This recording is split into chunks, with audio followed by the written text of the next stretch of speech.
Rindu kami padamu ya Rasul, rindu tiada terperi. Berabad jarak darimu ya Rasul, serasa di kau di sini. Cinta ikhlasmu pada manusia bagai cahaya surga. Dapatkah kami membalas cintamu secara bersahaja?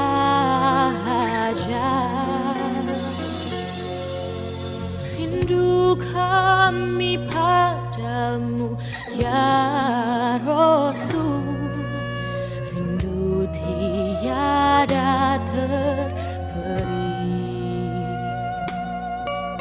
Berabad jarak darimu ya Rasul, serasa di kau di sini.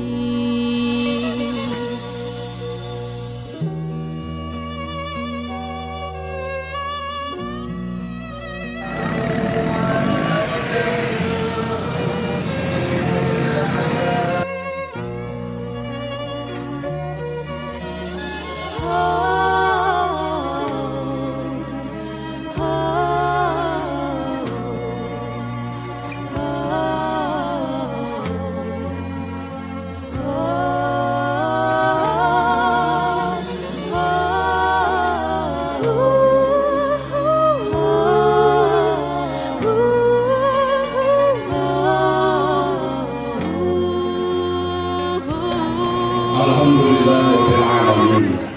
Alladzi min as-sa'adah fi dunya wal akhirah liman amana wa amila a'mal shalihat. Asyhadu an la ilaha illallah wahdahu la syarika lah wa asyhadu anna Muhammadan abduhu wa rasuluh. Amma ba'd. Hadirin wa rahimakumullah, alhamdulillah dengan qudrat dan ridha Allah Subhanahu wa taala kita ada kesempatan kembali hadir di Masjid Pimpinan Pusat Persatuan Islam ini. Mudah-mudahan kehadiran kita selain menambah wawasan keilmuan, juga mudah-mudahan lebih eratnya jalinan silaturahmi di antara kita sekalian. Jihad kali ini insya Allah menyajikan judul Muttaqin itu Muhsin, yang insya Allah akan disampaikan oleh yang terhormat Al-Ustaz Haji Wawa Suryana Hidayat.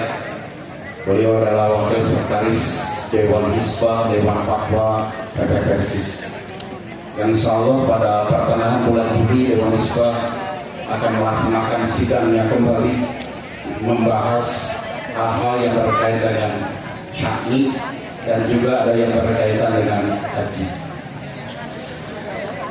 Materi yang akan diberikan judul dengan memanfaatkan waktu yang tersedia, Muttaqin itu Muhsin, insya Allah akan disampaikan oleh yang terhormat Ustaz Haji Wawa Suryana Hidayat. Dengan segala hormat pada beliau kami persilahkan. Alhamdulillahilladzi khalaqal mauta wal hayata liyabluwakum ayyukum ahsanu amala. Asyhadu an la ilaha illallah wahdahu la syarikalah wa asyhadu anna Muhammadan abduhu wa rasuluhul ladzi la nabiyya ba'dah, amma ba'd. Hadirin ikhwatul iman rahimakumullah, ini adalah refleksi kita dalam kehidupan kita, di mana Allah Subhanahu wa taala telah menetapkan bahwa setiap kita harus menjadi muttaqin. Tentu seorang muttaqin akan beririsan dengan muhsin. Jadi muttaqin disimpani, muhsin pun disimpani. Jadi muttaqin orang bertakwa, muhsin orang yang berbuat kebaikan. Nah, hari ini kita berada di Jaya ini, mendatangi pengajian Tiap Ahad yang dikenal dengan jihad. Dan alhamdulillah aksesnya di beberapa kota kabupaten bahkan melampaui kepulauan kali. Di Jamia Persis mereka juga mengadakan jihad. Jadi ngaji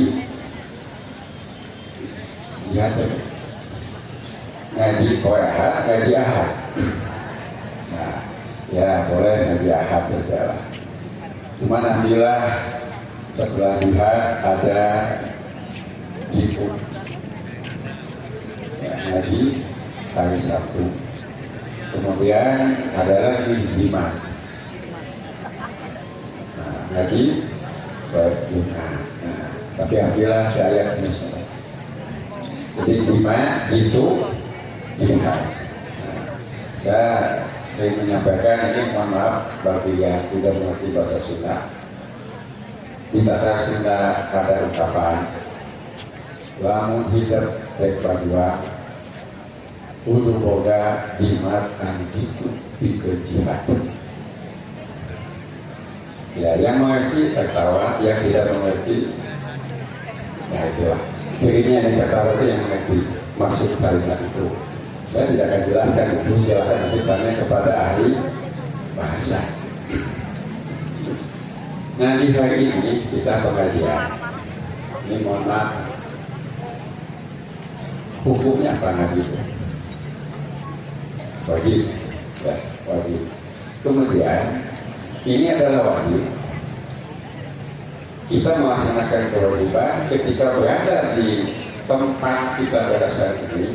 Rasul menyatakan siapa yang menempuh ya untuk mencari ilmu, maka dia salaka tariqat ila jannah, sama dengan menempuh jalan ke surga. Nah, kita pengajian ini kewajiban atau kebutuhan? Nah, ada apa? Ini kewajiban, kebutuhan. Kewajiban. Bagus mana? Menjadi kebutuhan atau kewajiban? Nah, kalau kewajiban masih ada memaksakan. Tapi kalau kebutuhan, nah, makan itu kebutuhan, kewajiban, kebutuhan. Nah, kalau setiap ibadah kita ubah dari kewajiban menjadi kebutuhan akan lain. Nah, pengajian ini yang kita jalani harus menjadi kebutuhan. Nah, kalau sudah berubah menjadi kebutuhan, nanti akan menjadi habit. Kalau sudah menjadi habit, jadi hobi kita, kapan dan di mana, bahkan biaya berapapun kita keluarkan, karena sudah menjadi habit. Contohnya gini aja, untuk bermain sepeda berapa biaya dikeluarkan bersepeda? Juta, puluh juta, atau ratus juta? Mulai dari ratusan ribu sampai ratusan juta ada. Kenapa? Karena harga sepedanya. Motor, mobil juga sama. Pertanyaannya, kenapa gampang mengeluarkan dana? Nah, jadi kalau untuk hobi berapapun itu keluarkan. Ini mohon maaf, semua kita senang mendengar, mendengar kicauan burung, melihat bagaimana burung itu mengepakkan sayapnya. Senang. Lalu orang itu memelihara burung itu berapa biaya yang dikeluarkan? Kan nggak bisa dihitung. Dan itu ridho, rela dikeluarkan. Kenapa? Karena sudah menjadi habit. Nah, oleh karena itu setiap ibadah yang Allah tetapkan kita harus menjadikan ibadah itu habit kita. Contoh yang paling mudah nanti adalah kaitan dengan sholat. Nah, seorang muttaqin dan muhsin ini Allah menggandengkan dalam satu ayat langsung, yaitu a'udzubillahi minasyaitonir rajim, innallaha ma'al ladzina taqaw wal ladzina hum muhsinun. Sesungguhnya Allah menyertai orang-orang yang bertakwa dan orang yang berbuat kebaikan. Dalam Al-Baqarah 194 ada apa? Wa'lamu wattaqullaha wa'lamu annallaha ma'al muttaqin. Bertakwalah kepada Allah, ketahuilah sesungguhnya Allah itu menyertai orang-orang yang bertakwa. Di 195-nya, wa ahsinu innallaha yuhibbul muhsinin. Berbuat baiklah kamu, sesungguhnya Allah mencintai orang-orang yang berbuat kebaikan. Jadi ini muhsin dan muttaqin itu bergandengan. Seorang muttaqin pasti muhsin. Seorang muhsin insya Allah dia akan menjadi yang muttaqin. Kita bisa lihat dalam keterangan. Hanya begini, karena baiknya nama ini, mohon maaf, sini ada yang bernama Pak Muttaqin, ada ya, muhsin, ada. Kenapa diberi nama muhsin? Nah, kenapa diberi nama muttaqin? Nama itu adalah nama. Oleh karena itu kita memberi nama harus yang baik, yang mendorong orang untuk beramal. Ayat film di YouTube. Ini tugas orang tua. Nah, ada ini menggunakan kalimat makna. Kenapa? Karena makna ini sebenarnya tidak bisa lepas, mesti menyatu, selalu berada beriringan, selalu bersama.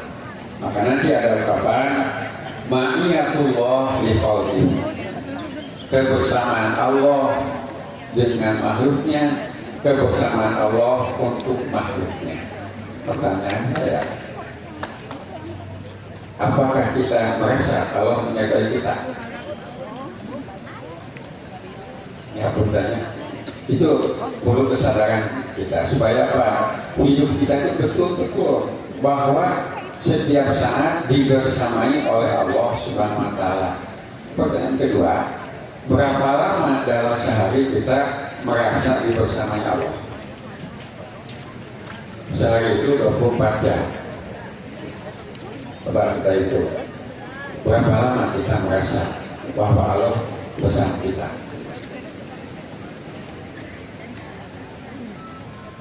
Ketika kita sholat, kita menghadap siapa? Allah. Nah, yunaji robbah, seorang musholli itu sedang bermunajat kepada Tuhan. Jadi perasaan bahwa Allah menyertai kita itu harus tumbuh tiap waktu, bertanam tiap saat. Hanya seringkali kita dilupakan oleh syaitan. Wa ma ansani illa syaitan, tidak melupakan padaku apapun apalagi berkaitan dengan tipulah kecuali syaitan. Kita tahu bahwa syaitan itu al-khannas. Apa khannas? Menunggu kesempatan kapan dia bisa masuk. Selama orang itu dipulah, syaitan tidak bisa masuk. Ketika orang itu lupa akan Allah, di sanalah syaitan balik masuk. Nah, pengajian hari ini kita berada di sini. Apakah pikiran kita fokus di sini? Tidak, Pak, fokus tidak di pikiran kita. Ada yang ingat keluarga? Ada yang ingat yang ditinggal di rumah? Boleh tidak? Yang tidak boleh seperti begini, kita sedang sholat, ingat sesuatu, boleh. Allahu Akbar. Ingat sesuatu benda boleh. Sok sholat. Allahu Akbar. Nah, banyak benda yang kita cari tidak ketemu. Apalagi yang kecil-kecil. Begitu Allahu Akbar, langsung terbayang. Allahu Akbar. Kita kan cari apa? Yang kecil apa? Nah, cari jarum. Nah, cari apa? Ya. Begitu Allahu Akbar langsung terbayang, teringat. Boleh.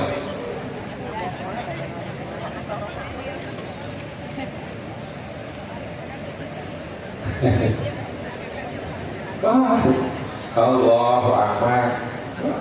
Yang tidak boleh itu mengingat-ingat.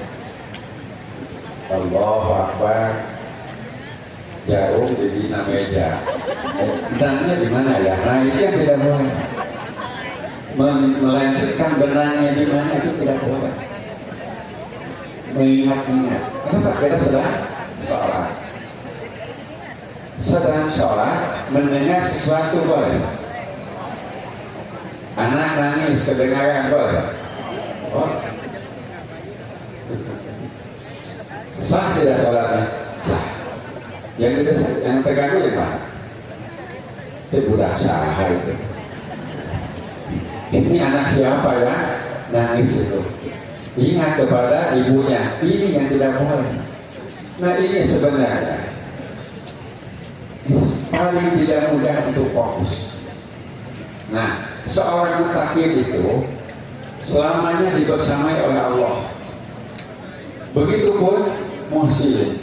Wa anna Allah la ma'al muhsin.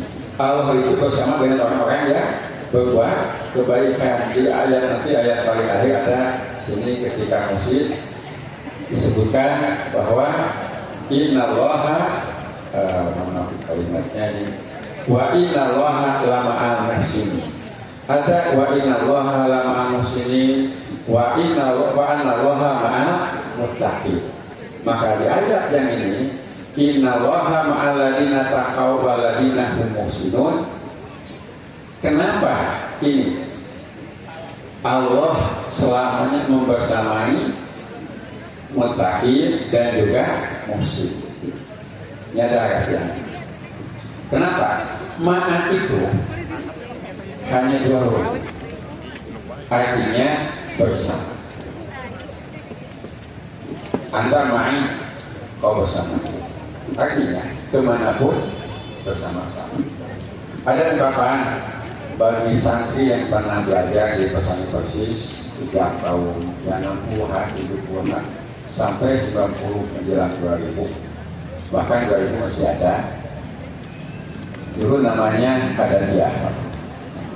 Ilmi mahi aina maqarruhtu yakba'uni sadri ri'anun lahu labat nasiduki.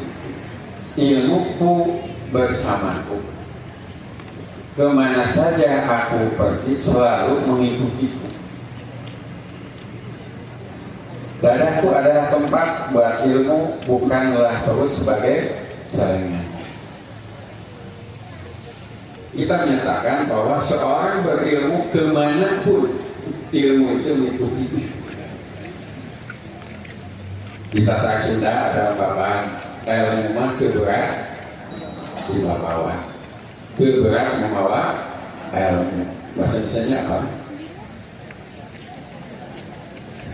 Jadi ilmu gak berat untuk dibawa. Saya masih ingat ada seorang ketika ingin mencapai gelar doktor di tahun 2000-an awal, semua data di laptopnya. Waktu pulang dari perjalanan dari luar negeri, dia kehilangan laptop, ada yang curi. Nangis saja jadi. Tidak nangis bagaimana, data di mana? Kata kakaknya seorang dokter, kalau kamu betul berilmu, kenapa mesti menangisi laptop yang hilang? Dulu kita mengenal ada muhaddis. Panggilan muhaddis itu seorang ahli hadis, al-hujjah. Mereka hafal 100.000 hadis, 300.000 hadis. Di mana hafal? Ya jelas. Dalam dadanya, dalam pikirannya, dalam akal. Nah, orang itu menangis, kata-katanya kan menangis. Kan ilmu ada di mana? Nah, dia menangis karena ilmunya di mana? Nah, makanya kadang-kadang semua kembali ke mana? Karena sudah dirapot di sana. Kita mengenal sekian generasi mahadis. Kalau sekarang bukan lagi mahadis, tapi muhadis. Apa hadis? Ya, kita buka data, buka hadis, buka kitab-kitab dari mana? Dari hadis. Nah, ilmu itu kemanapun menyertai itu menggunakan kalimat makna. Makanya ketika seorang ulama meninggal dunia, ahli ilmu wafat, kemana ilmunya? Reformasi. Ubina ilmu ya, di kokil ulama, bahwa ilmu akan diangkat dengan wafatnya ahli ilmu para ulama.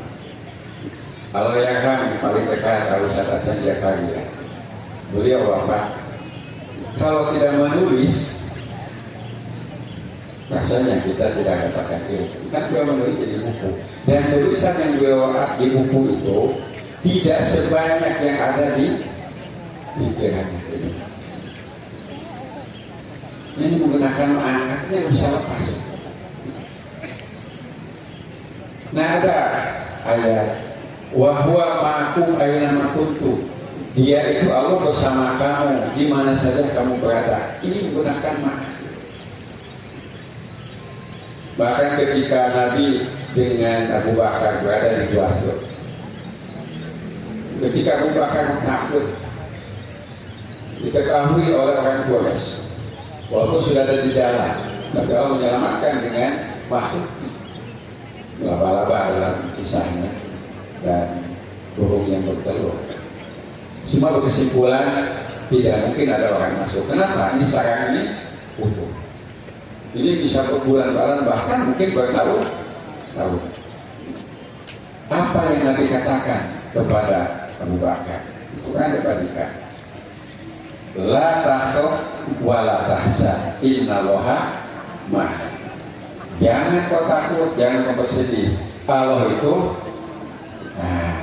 ma'ana, menyertai kita.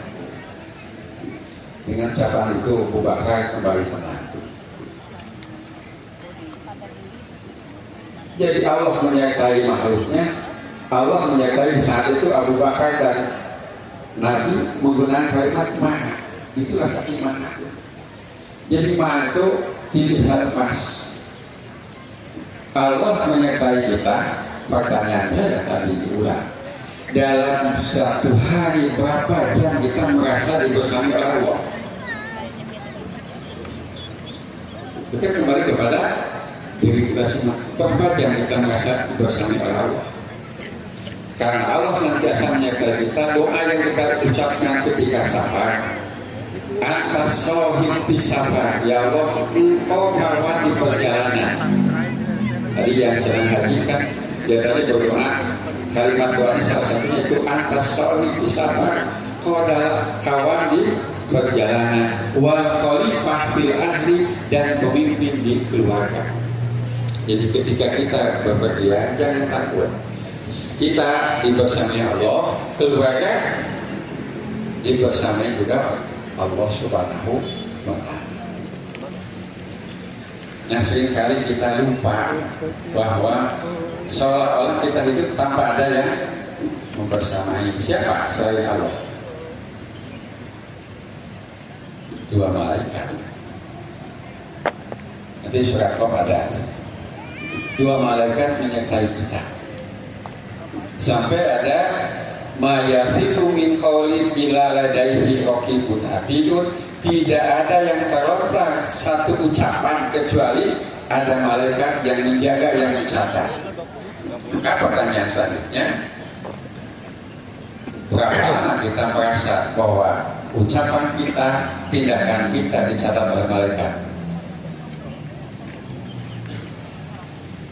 Coba kalau setiap saat kita terasa Allah akan menyertai kita, kemudian malaikat mencatat amal kita. Pertanyaan berikutnya, mungkinkah kita berkata apa saja? Mungkinkah kita melakukan apa saja?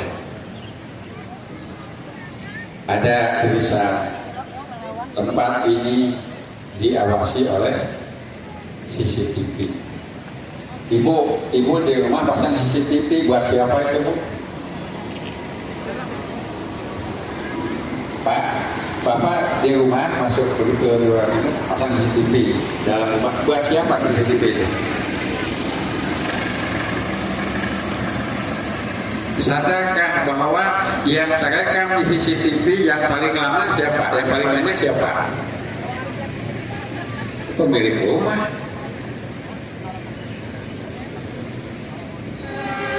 Kan maksudnya untuk siapa CCTV itu? Nah, CCTV bisa diputar hanya dengan waktu detik bisa dilihat kita. Ingin tahu misalkan kejadian 2-3 hari yang lalu, bahkan kalau masih tersimpan itu bisa tahunan dibuka kayak. Kita pernah mendapatkan beberapa tahun yang lalu, mohon maaf, ada yang mencuri motor, mulai dia duduk sampai bisa dibawa itu hanya 25 detik. Bukan lagi menit, 25 detik. Mulai dari duduk sampai masukkan kunci sampai maju 25 detik. 26 menit per detik berapa menit, Pak? Tidak 1 menit, setengah menit pun tidak. Nah, ini amal bisa dibuka. Lihat hari hari Jumat jam sekian periksa, ya, betul ada. Nah, kita bisa mengulang kejadian itu sekian lama lewat aplikasi itu. Coba, Allah itu sari'ul hisab, begitu cepat hitungannya. Maka alat yang dibuat oleh manusia itu adalah menjadi harus tambah keimanan kita. Apa? Kita saja bisa ada gambar, ada suara. Sekarang gambar dengan suaranya. Kita bisa memutar kehidupan kita yang ada di CCTV itu. Nah, nanti ikra kita baca kapa binafsikal yaum, baca saja oleh kamu catatan amal. Maka di sini sebagai catatan penting bahwa kita harus ada dalam keseharian itu sikap apa? Muhasabah. Di samping kita ada muraqabah dengan Allah Subhanahu wa Ta'ala. Nah, bagi seorang muttaqin ini ada karakter. Jadi karakter itu kecenderungan hati yang dilanjutkan atau dilanjuti dengan perbuatan. Itu karakter. Bahasa kita akhlak. Nah, akhlak seorang muttaqin itu di dalam surat Al-Baqarah awal disebutkan, seorang muttaqin itu alladzina yu'minuna bil ghaib wa yuqimuna shalah wa mimma razaqnahum yunfikun walladzina yu'minuna bima unzila ilaika wa ma unzila min qablika wa bil akhirati hum yuqinun ulaika ala huda min rabbihim wa ulaika humul muflihun. Insya Allah ini semua ayat ini insya Allah semua hafal. Kenapa hafal? Awal setelah Fatihah Al-Baqarah, ini awal. Kalaupun tidak sampai hafal di tertanam dalam jiwa, dalam hati kita, minimal hafal tata surat Al-Baqarah. Ya, seperti begini kan, alhamdulillah di jamiah kita sudah banyak santri-santri asatid yang hafid ya Quran 30 juz. Alhamdulillah kita bergembira. Di samping hafid ya, bacaan juga bagus, enak untuk didengar jadi imam. Mereka hafal 30 juz, dan kita pun tidak tertinggal hafal Quran itu 30 juz. Ngabulan ini. Apa bedanya? Dia hafal Quran 30 juz, kita hafal Quran itu 30 juz. Kita mau yang mana? Hafal 30 juz, hafal juz 30, atau hafal Quran itu jumlahnya 30 juz. Inilah mayoritas kita. Masih mending Bu, alhamdulillah Bu. Ada ibu-ibu yang ketika menyatakan, alhamdulillah anak saya yang kedua sudah hafal 30 juz, kata yang di sampingnya tinggal berapa juz lagi. Nah, itu kan jadinya dia tidak tahu berapa juz Quran itu. Yang kita tahu kan 30 juz, 114 surah, ayatnya berapa? Itu hampir rata-rata 6.664. Pernah menghitung? Ayat Quran itu 6.236 ayat. Yang percaya silakan hitung. Gampang tinggal menjumlahkan kan. Al-Fatihah sekian ayat, Al-Baqarah terus. Nah ini jadi sifat mutakin dijelaskan seperti itu. Yu'minuna bil ghaib wa yuqimuna shalah wa mimma razaqnahum yunfiqun. Yang ujungnya wa bil akhirati hum yuqinun. Kita lihat dalam surat Luqman, di mana Allah menyatakan Bismillahirrahmanirrahim, Alif Lam Mim, tilka ayatul kitabil hakim, hudaw wa rahmatan lil muhsinin. Yang mana muhsin itu? Alladzina yuqimuna shalah wa yutuna zakah wa hum bil akhirati hum yuqinun. Ujungnya gimana? Ulaika ala hudan min rabbihim wa ulaika humul muflihun.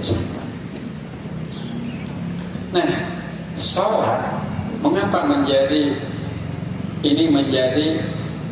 umdatul ibadah?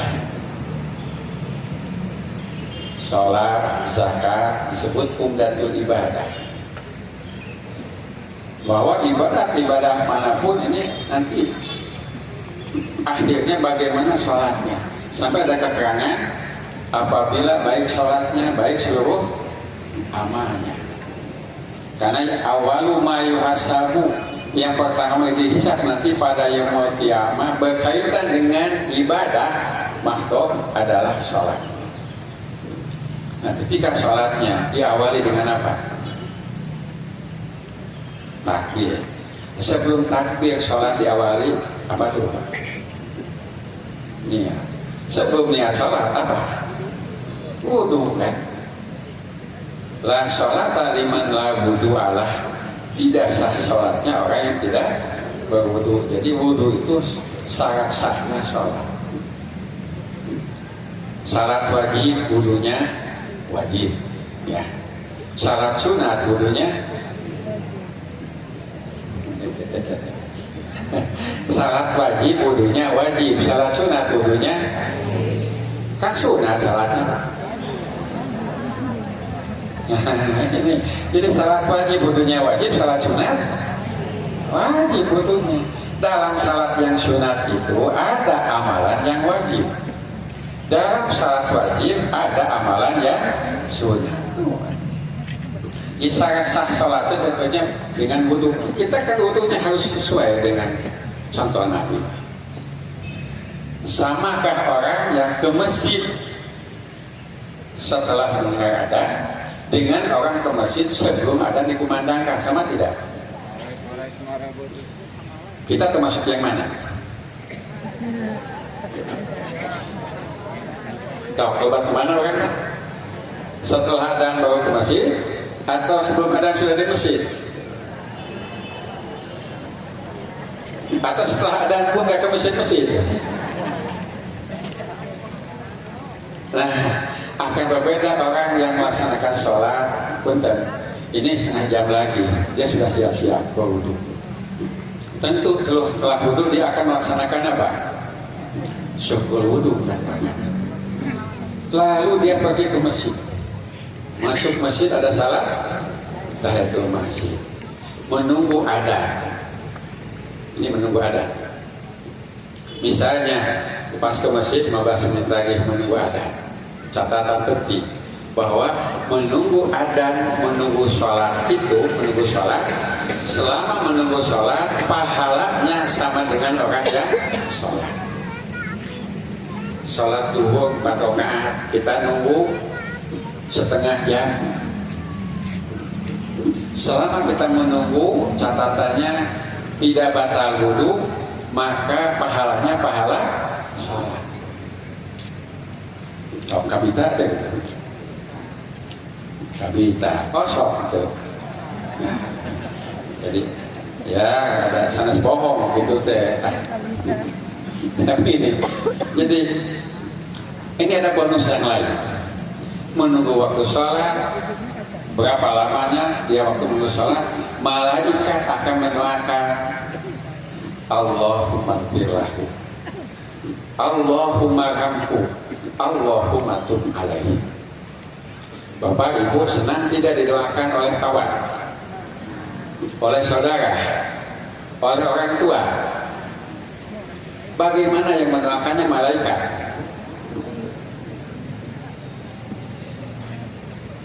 Manusia yang mendoakan punten tidak lepas dari dosa, tapi malaikat. Nah, jadi alhamdulillah masih sudah ada data kita dari maghrib sampai isya menunggu di masjid. Nah, menunggunya itu di mana? Di dalam masjid, bukan di luar masjid. Di luar masjid bagaimana? Sama tidak? Di luar masjid itu bukan masjid. Nah, di luar masjid tapi sambil ini sebenarnya apakah akan didapat doa yang tadi? Kan ada di masjid dalam keadaan punya wudu, didoakan oleh malaikat, Allahumma gfirlahu, ya Allah ampunilah dia, Allahumma rahmu, ya Allah sayangilah dia, Allahumma tub alaihi, ya Allah terimalah taubatnya. Ini bonus. Semakin banyak bonus, semakin sulit dilakukan. Ya, anehnya Jumatan bonusnya semakin besar. Apa? Sab semakin awal apa? Kurban dengan unta. Jadi kalau awal dengan unta itu kurbannya. Jadi kurban dengan unta bagus. Ya, unta itu dikurbankan bagus.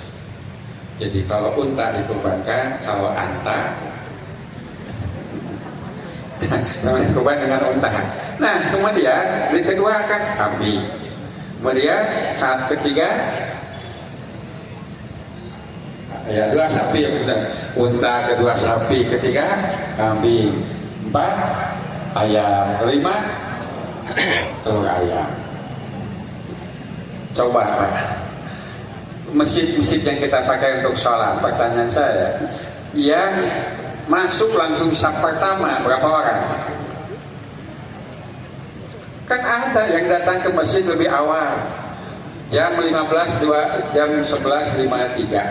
sholat, ternyata jam 11 sudah di masjid, jam 10 sudah di masjid.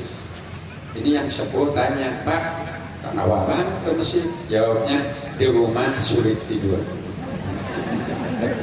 Si orangnya di masjid ayo nambah. Nah, itu.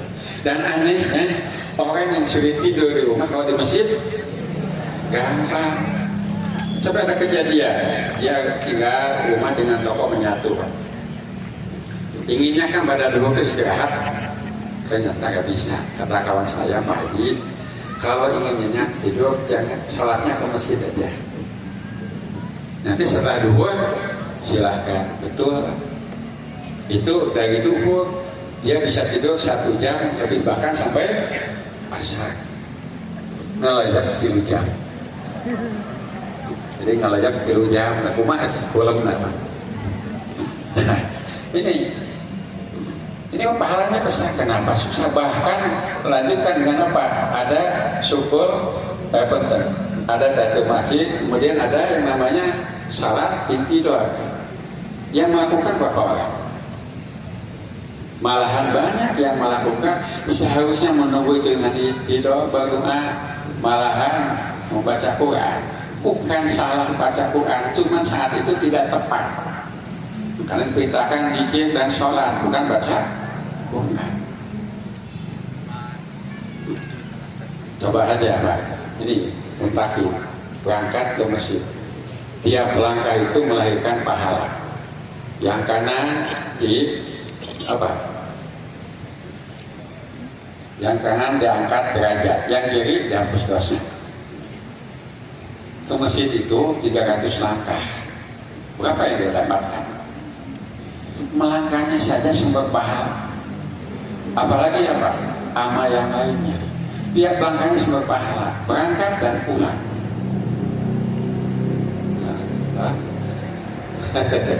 Ke masjidnya bagaimana? Pakai motor, katakan. Ke masjidnya pakai mobil, minimal pakai sepeda. Saya jawab, sepeda, motor, mobil tidak dapat pahala.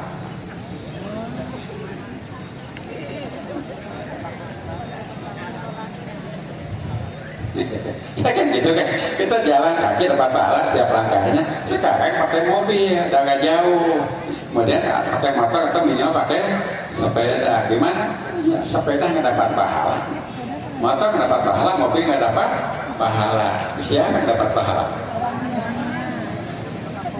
Nah, jadi mobil, motor itu insya Allah ya dipakai untuk ibadah. Yang dapat pahala siapa? Penumpang atau pemilik mobil? Nah ini Allah kan tidak akan menyanyiakan setiap amal. Ini baru sholat saja akan membentuk karakter. Setelah wudhu sesuai contoh Nabi. Kemudian dia berangkat ke masjid, sholat di masjid sudah takbir. Kemudian tidak berdiri, qiyam, rukuk, sujud dan seterusnya. Ini amal apa? Amal bersifatnya fardiyah. Ini baru satu saja. Tayuqimuna sholat wa yu'tuna zakah. Ini berkaitan dengan jadi berkaitan dengan yu'tuna zakah itu salah satunya di ayat yang lain kan yung wal mimma razaqnahum yunfiqun. Jadi infak itu ada infak wajib yang tidak ditentukan jumlahnya, yang kita infak sebut infak. Ada yang infak ditentukan jumlahnya, makdurnya. Ya makdur dan bayar makdur, yaitu zakat. Ya dikenal juga dengan sodako, sodakotul mafruḍah, zakat. Nah ini berkaitan dengan iman, didasari dengan ihsan. Karena seorang yang ihsan itu disebutkan innallaha ya'muru bil adli wal ihsan. Allah menyuruh untuk berbuat adil dan ihsan. Adil itu memberikan sesuatu, ya, memberi sesuatu sebagaimana harusnya, mengambil sesuatu bagaimana mestinya. Tapi ihsan memberi sesuatu lebih banyak dari seharusnya, mengambil sesuatu lebih sedikit dari semestinya. Tinggi mana keadaan Pak? Ihsan, adil dengan ihsan. Jadi seorang yang ihsan itu dia akan memberi sesuatu. Seorang minta, ini contoh kecil saja, mungkin yang pernah lihat di medsos, ada seorang bola terkenal oleh lawan tandingnya diminta kaos, dia menyanggup pijak, ketemu di tempat, menemui ke tempat untuk ganti pakaian. Kata pesepak bola ini kaos yang tadi saya pakai. Dan ini yang satu lagi bisa kau jual. Coba. Dia orang itu gembira sekali menerima jersey yang dia kenakan oleh pemain yang dia idolakan. Kemudian bukan diberi itu saja, dikasih bonus. Nah, tindakan-tindakan ihsan itu seperti itu. Sebenarnya dia hanya memohon satu, tapi kita tahu bisa jadi 2, 3. Makanya dalam berinfak seorang yang muhsin akan berusaha pikirannya jangan sampai terlalu kecil, jangan sampai terlalu sedikit. Kalau pikirannya terlalu kecil, jangan sampai terlalu kecil, akan apa? Berinfaknya besar. Jangan sampai terlalu sedikit, akan banyak. Bagaimana kalau dibalik, Pak? Jangan sampai terlalu besar, akan apa? Kecil. Jangan sampai terlalu banyak, akan sedikit. Punten, itu kan selesai untuk orang sunnah mati pikirannya. Ulah ayat pikiran bisa gede teuing. Maka naon? Leutik. Bisi loba teuing. Maka saeutik. Pikiranna dibalik. Bisi saeutik teuing. Tah, maka naon? Loba. Bisi saeutik teuing maka loba. Bisi leutik teuing. Tah, itu pikirannya.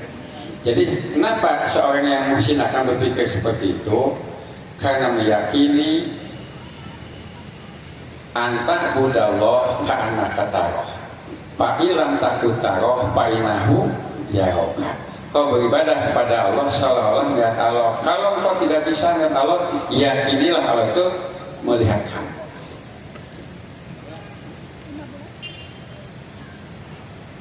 Punten, ketika kita akan berinfak selalu mencari yang nolnya banyak sedikit. Nah, gitu kan? Nah, karena pikirannya takut terlalu besar, harusnya takut terlalu kecil. Itu pikiran harus dibalik.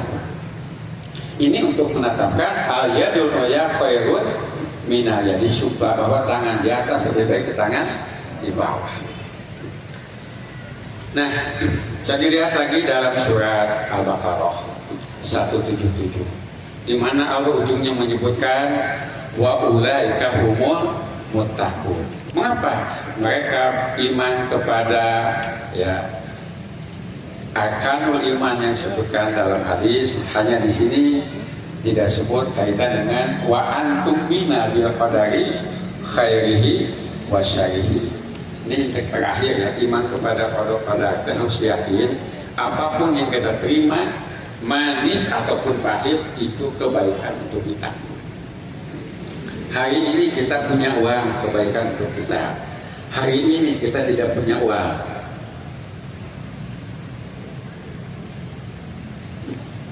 kebaikan. Kebaikan. Cuma kita merasa bukan kebaikan. Karena tidak akan ada yang menimpa mukmin muslim itu kecuali kebaikan untuk dirinya, dan itu sesuai dengan kehendak Allah Subhanahu wa taala. Hanya kita kadang-kadang terganggu dengan apa? Keinginan kita.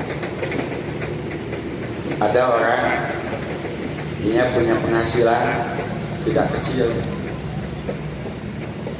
tapi setiap kali dia mengeluarkan uang banyak. Orang tidak punya penghasilan besar, tapi dia tidak begitu sering mengeluarkan. Mau yang mana? Hanya itu biasanya begini, kalau pemasukan besar, pengeluaran besar juga. Pemasukan kecil, pengeluaran masih kecil. Tidak mungkin terbalik kan itu. Kalau yang harus ada cek, ajaran yang toke mun gajah nah modoana bergede. Kenapa gajah itu kalau buang buang kotorannya begitu banyak? Karena makannya banyak juga. Coba lihat nyamuk, meningkat dengan nyamuk cecak. Kenapa? kotorannya nggak banyak. Nah, makan sedikit. Jadi kalau orang banyak pemasukan, biasanya banyak pengeluaran. Bu, mending punya suami pandai cari uang atau pandai jaga uang?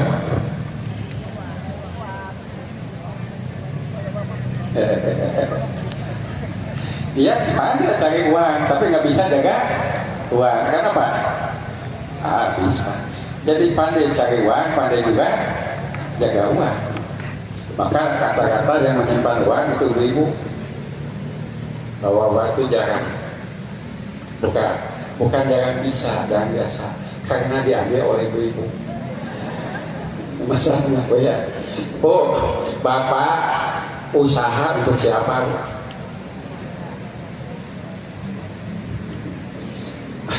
Bapak berusaha cari nafkah untuk siapa? Istri dan anak. Kalau ibu berusaha untuk siapa? Nah, itu hasil bapak untuk ibu, hasil ibu itu licik. Tapi dengan begitu keadaannya, yang wajib memberi nafkah itu adalah suami. Istri itu menerima nafkah, tapi tetap wajib sedekah. Boleh tidak istri sedekah kepada suami? Kata bapak-bapak harus. Bukan boleh lagi, harus. Nah, zaman Nabi kan ada istrinya mampu, suaminya tidak mampu. Suaminya minta, kata nanti pada Rasul dulu. Rasul diizinkan, udah. Karena suaminya butuh, kenapa tidak diberikan pada suami? Maka di sini kita bersedekah, berinfak itu kepada orang yang sangat membutuhkan. Ternyata yang sering butuh adalah istri. Maka di sini sebaik-baiknya suami adalah yang memberi nafkah kepada istrinya, bukan banyak tapi mencukupi. Ya, kada cukup, ulah kurang. Ketika pemajikan dan musmus, bapak tak ulah gitu. Nah, ternyata sudah cukupi, tetap saja masih kurang. Nah, kemudian di Ali Imran ya 133 sampai 135 ada ciri mutakin itu yumfiku nabi syarwa darok. Mereka berinfak ketika lapang dan sempit. Usaha lagi maju infak, lagi mundur juga infak. Jika lagi muncak infak semakin besar. Ketika turun, nah, seorang pegawai ketika dia masih bertugas infak sekian puluh juta per bulan. Ketika ada pensiun, dia hanya tinggal ratusan ribu, tidak sampai juta. Pertanyaannya, besar mana yang belasan juta, puluhan juta dengan ratusan ribu? Nah, kalau lihat dari persentase dari jumlah itu kan bisa saja setelah pensiun itu lebih besar ketimbang dengan ketika masih bekerja. Nah, wakadimina goib, menahan marah nafsu. Jadi mukmin itu harus mampu mengolah apa? Rasa. Nah, marah itu jangan diluapkan, bisa tahan. Menahan marah itu ternyata itu orang yang kuat dan hebat itu mampu menahan marah. Kemudian wal afina aninas, memaafkan manusia. Di sini seorang mutakin berusaha memaafkan manusia, jangankan diminta maaf, tidak diminta pun akan memaafkannya. Apapun dalam keseharian kita sering memaafkan, sering meminta maaf, atau sering menyakiti, Pak? Yang mana? Menyakiti, minta maaf, atau memaafkan? Mana yang sering?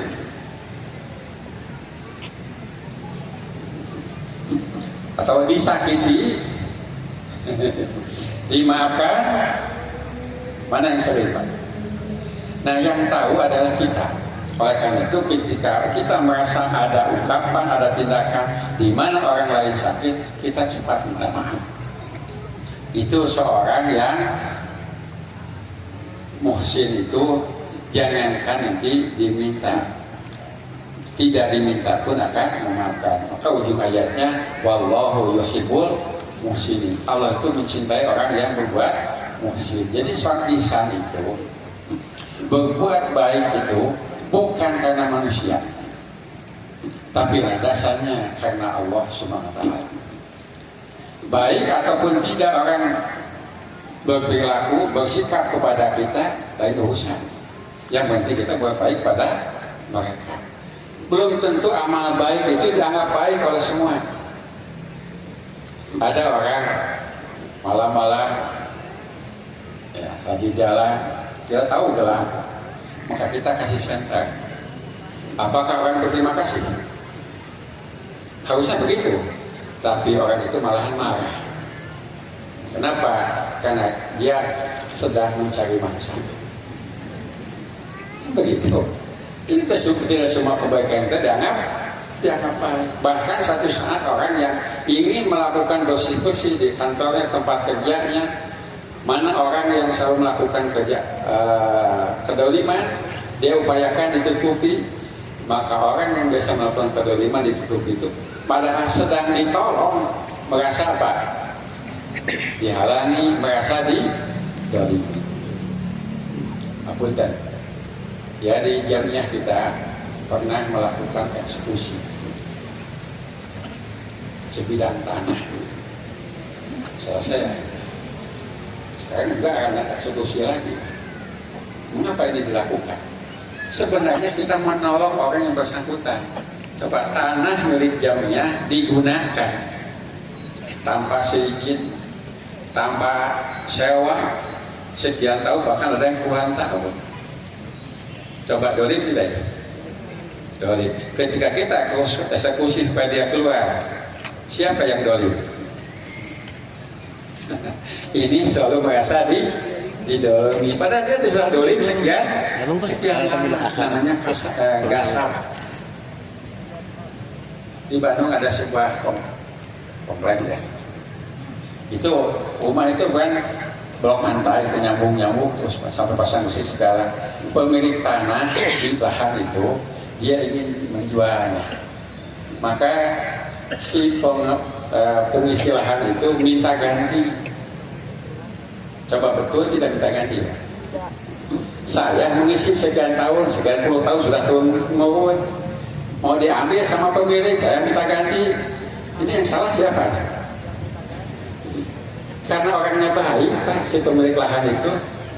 Setiap orang, setiap rumah, setiap kakak itu dikasih rumah tipe 21 di Kabupaten Bandung. Coba, jangan seperti itu ya, dikasih rumah. Mau mereka pindah. Hanya hitungan bulan, jual orang lain dijual lagi, Pak. Karena secara mentalitas sudah apa? Nah, tidak mudahnya kita berkaitan dengan masyarakat. Hadirin yang beriman, jadi seorang mutakin dan muhsin itu setiap amalnya merasa diawasi oleh Allah Subhanahu wa taala. Merasa dibersamai oleh Allah dan dicatat oleh malaikat sampai punya keyakinan ma'iya Rabbi wa malakaya. Bersamaku Tuhanku dan dua malaikat pencatat. Ada kisah saja dulu satu lah. Abdullah bin Dinar pernah menceritakan ketika dia duduk dengan Umar, coba jadi khalifah, ada seorang pengembala membawa kambing. Oleh Umar dicegat. Nah, Umar, saya tahan, milik siapa itu? Kata pengembala, innahu mamlukun, itu adalah milik majikan saya. Kata Umar, bi'ni syatan, jual saja kepadaku satu kambing. Dari sekian ratus bahkan ribuan kambing, jual saja satu. Ngalamu kabungan itu kan menutup. Dia itu tetap dia. Kata Umar, katakan jual padaku satu, katakan kepada majikanmu, qad akala hatiku, yang satu telah diterkam oleh serigala. Dari sekian ratus kambing bahkan sekian ribu, satu oleh serigala. Gimana Pak? Wajar dan biasa. Tapi pengembala itu mengatakan ketika kata Umar diberikan jalan keluar, jual padaku, saya beli. Alasan pada majikan bahwa serigala telah menerkam, selesai. Tapi orang itu mengatakan, idzan fa'inallah, kalau begitu Allah di mana? Mendengar jawaban ini Umar menangis. Mengapa? Punya rakyat begitu berada di samping pinggiran kota, bahkan mungkin di pegunungan, memiliki keamanan seperti itu. Kalau saya jual kepada Anda, tidak tahu ini adalah khalifah, di manakah Allah? Mendengar jawaban itu Umar menangis. Lalu Umar mengatakan, di mana majikanmu? Dia ikut sampai di majikannya, dia beli hamba saya itu. Setelah dibeli oleh Umar, dimerdekakan dan dikasih hadiah kambing. Jadi zaman khalifah Nabi dan para khalifah mencari orang yang berjasa, mencari yang baik untuk diberikan reward. Diberikan apa? Ya reward, hadiah. Kalau di kita cari orang apa, Pak? Jadi para pemimpin itu mencari orang-orang yang baik. Untuk apa? Dihargai. Kalau sekarang mencari siapa? Nah, itu bedanya ya. Kalau zaman dulu cari orang yang baik itu diberikan, dihargai, diberikan. Sekarang mencari orang yang, itu bedanya. Hadirin yang iman rahimakumullah, ini sudah 1 jam, banyak sekian. Tapi kalau ada pertanyaan silahkan. Andai kan tidak ada, itu lebih baik. Rindu kami padamu ya Rasul, rindu tiada terperi. Berabad jarak darimu ya Rasul, serasa di kau di sini. Cinta ikhlasmu pada manusia bagai cahaya surga. Dapatkah kami membalas cintamu secara